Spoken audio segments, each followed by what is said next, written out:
화요일입니다. 오늘도 새벽에 만난 하나님 오신 여러분들을 환영합니다. 같이 기도합니다. 하나님, 좋은 날 주셔서 감사합니다. 하나님이 주신 날이라서 더 감사합니다. 하나님, 우리가 이 날을 정말 하나님의 뜻대로 또 하나님의 자녀답게 살기를 원하는데 자꾸 우리는 우리의 정욕대로 세상에 이끌려서 자꾸 이렇게 따라가는 삶을 삽니다. 하나님, 성령의 능력을 힘입어서 세상을 이기고 하나님과 동행하는 삶을 살게 하여 주옵소서. 말씀이 능력이 되게 하여 주시고 이 말씀을 힘을 얻고 오늘 하루를 의미 있는 삶을 살도록 하나님 인도하여 주옵소서. 예수님의 이름으로 기도합니다. 아멘. 오늘 우리에게 주시는 말씀은 에스겔입니다. 에스겔 16장 15절에서 22절의 말씀입니다. 에스겔 16장입니다. 15절부터 22절입니다. 에스겔 16장 15절에서 22절 찾으셨으면 우리 같이 읽겠습니다. 그러나 내가 내 화려함을 믿고 내 명성을 가지고 행음하되 지나가는 모든 자와 더불어 음란을 많이 행함으로 내 몸이 그들의 것이 되도다.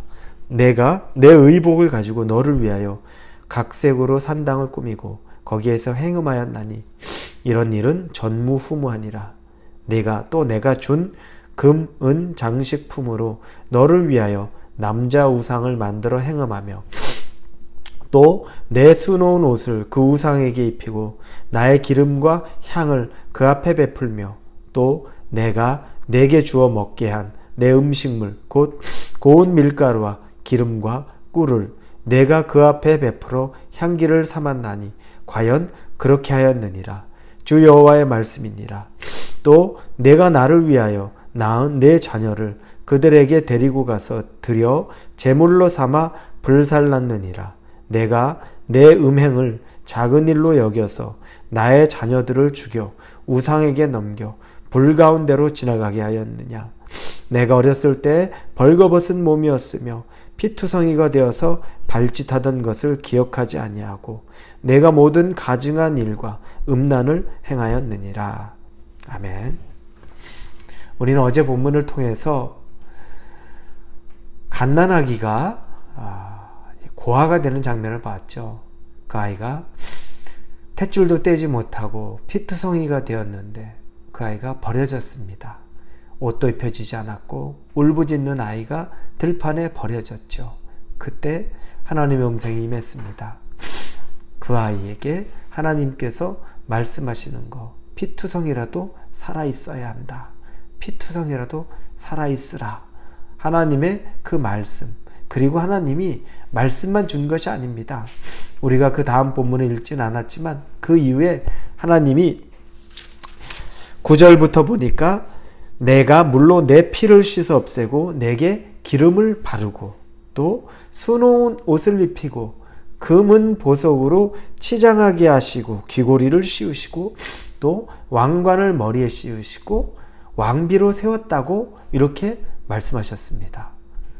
하나님께서 하신 일들이 우리에게 정말 고아와 같이 갓난쟁이가 버려져서 피투성이가 되었는데 그 아이를 하나님이 살려주시고 옷을 입혀주시고 물로 씻어주시고 금과 은으로 팔찌를 끼우시고 그리고 치장하여 주시고 왕관까지 씌워주고 왕비로 만들어준 것. 이게 우리가 어제 본문 이어서 읽지 않은 본문입니다. 그리고 나서 오늘 15절 얘기합니다. 그러나로 시작을 하죠. 그러나 내가 내 화려함을 믿고 내 명성을 가지고 행음하되 지나가는 모든 자와 더불어 음란을 많이 행함으로 내 몸이 그들의 것이 되도다. 그런데 그들이 잊은 거죠. 지금 자기 자신의 화려함을 믿고 이제 음란한 생활로 접어든 겁니다. 여러분, 우리의 잘못된 기억체계 어떤 겁니까? 내가 어디서부터 왔고 어떤 은혜로 살아왔는지 그걸 잊는 순간에 우리는 아무것도 아닙니다. 그래서 여러분 감사가 그렇게 중요합니다. 하나님에게 감사하십시오. 감사가 있어야 됩니다. 이런 말을 늘 하지요.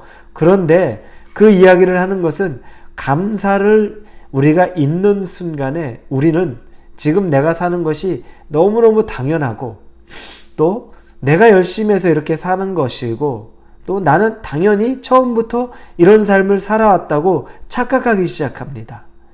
우리의 존재는 그렇지 않습니다. 하나님이 우리를 살려서 여기까지 오지 않았으면 우리가 이렇게 현재까지 있을 수 없는 존재입니다. 하나님의 은혜로 피투성이 같은 우리가 살아나는 역사가 있었습니다. 그리고 지금까지도 하나님이 우리를 먹이시고 살리셨습니다. 그런데 그걸 잊는 순간에 우리가 하나님의 은혜를 잊는 순간에 우리는 내가 가진 금과 은이 당연하고 그걸 세상의 즐거운 것을 위하여 사용하는데 주저하지 않고 심지어 이 본문 뒷부분에 보면 그들의 자녀까지도 우상의 제물로 죽였다고 나옵니다. 어디까지 그들이 죄를 범한지 모릅니다. 근데 그 이유를 결론을 얘기하는 것이 22절에 보니 내가 어렸을 때 벌거벗은 몸이었으며 피투성이가 되어서 발짓하던 것을 기억하지 아니하고 라고 나옵니다. 기억을 못하는 것, 기억하지 않은 것 때문에 바로 여기까지 온 겁니다. 여러분에게 하나님은 어떤 분입니까? 여러분의 기억 속에 하나님이면 나를 힘들게 하고 내 기도에 응답해 주지 않았던 그 한 가지 두 가지 때문에 여러분 하나님에 대한 원망이 가득합니까? 하나님이 여러분의 기도에 하나도 응답하지 않았다는 그 절망감이 여러분에게 가득합니까? 그런데 조금 달리 생각해 보면 여러분이 그동안 기도하지 않고 하나님으로부터 받았던 은혜는 얼마나 많습니까? 여러분이 다 기도해서 지금 이 자리까지 왔습니까? 모든 것 매 순간순간마다 다 기도해서 여러분이 얻었습니까? 기도하지 않고 얻은 것이 거의 대부분일 정도로 하나님은 우리에게 무한정 베풀어 주셨습니다. 그 중에 한 가지, 두 가지, 우리에게 하나님이 주시지 않아도 되는 것들, 우리가 갖지 않아도 유익한 것들, 그 부분 안 주신 것뿐입니다. 그런데 우리는 꼭 그걸 기억합니다. 서운하다고, 섭섭하다고, 하나님이 나를 방치했다고, 외면했다고, 그걸 기억하고 그걸 붙잡고 끊임없이 그걸 묵상하고 삽니다. 여러분, 이건 잘못된 묵상이고 잘못된 기억입니다. 제대로 된 기억은 더 더듬어 보고 감사할 것을 찾아보면 무한정 나옵니다. 여기까지 인도하신 하나님, 지금까지 나와 우리 자녀들과 우리 가정과 나의 직장과 나의 교회와 이렇게 인도하신 하나님을 생각하면 무한정 감사할 것밖에 없습니다. 여러분의 기억책에 마귀가 주는 기억 의지하지 마십시오. 하나님이 여러분에게 주시는 그 기억, 하나님이 여러분에게 베푸셨던 거, 그거 붙잡고 사십시오. 그래야 은혜를 잊지 않고 감사로 충만해서 하나님을 잊지 않고 하나님과 동행하며 살 수 있는 것입니다. 오늘 그 감사가 넘쳐나기를 예수님의 이름으로 축원합니다. 같이 기도합니다. 좋으신 하나님 감사합니다.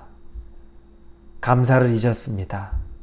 잘못된 기억체계로 서운함만 남아서 하나님에 대한 서운한 감정만 있었는데 회개합니다. 오히려 내게 주셨던 그 수많은 것들에 감사하고 감사하며 살게 하여 주옵소서. 예수님의 이름으로 기도합니다. 아멘.